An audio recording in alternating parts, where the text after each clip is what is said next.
So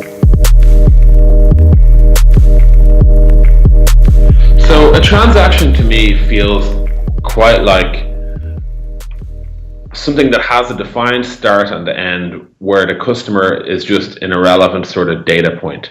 So an example would be if you went to complain to a certain software product, you said, "Hey, I logged in and I tried to export all my reports and they weren't there," and you get an automatic response saying like, "You are ticket number 117124A. Do not reply to this email. We will get back to you in 2 to 3 working days."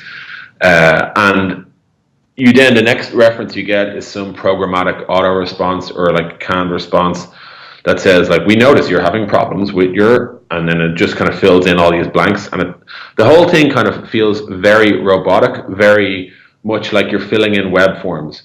If you can contrast that with, say, the experience where you're on WhatsApp or Telegram or any of these modern chatting apps, where the whole design is like there to flow around a conversation between two people.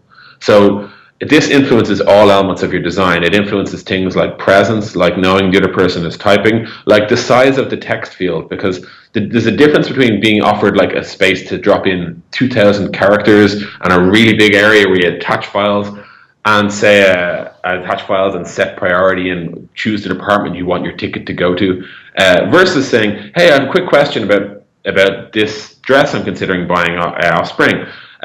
So for me, designing conversations enables one person to talk to one person, or it can be like a multi-way chat, but it specifically like optimizes for the idea that it's a human on both ends of the line.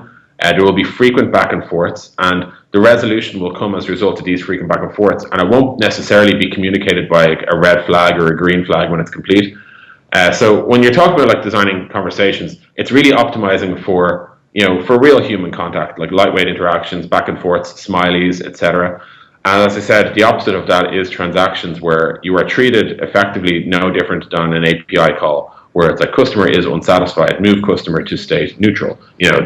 That's how I think about it.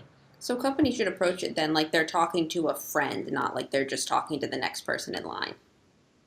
Yeah, and like that doesn't necessarily have to inform, say, the tone on which you speak, but just the manner in which you speak. So what I mean by that is that it's okay for a bank to be formal. It's okay for an architect's firm or a solicitor's firm to speak to you like, respectfully with professional distance. By that I mean maybe they choose not to be all, maybe they choose not to be super casual with their lingo, but the key difference for me is they choose to talk to you like, so they'll say, "Hey, how are you today?" And you say, "I'm good, thanks. I'm having a problem with this." "Okay, let me have a look." "Well, I've pulled this up and here's the record. Is that not what you think?" Whereas I think the nature of like of a transaction is very much, give me everything you know up front, go away, and I'll come back to you in 2 to 3 working days when I have That's everything I the know worst. back. We'll get back to you in 2 to 3 working days.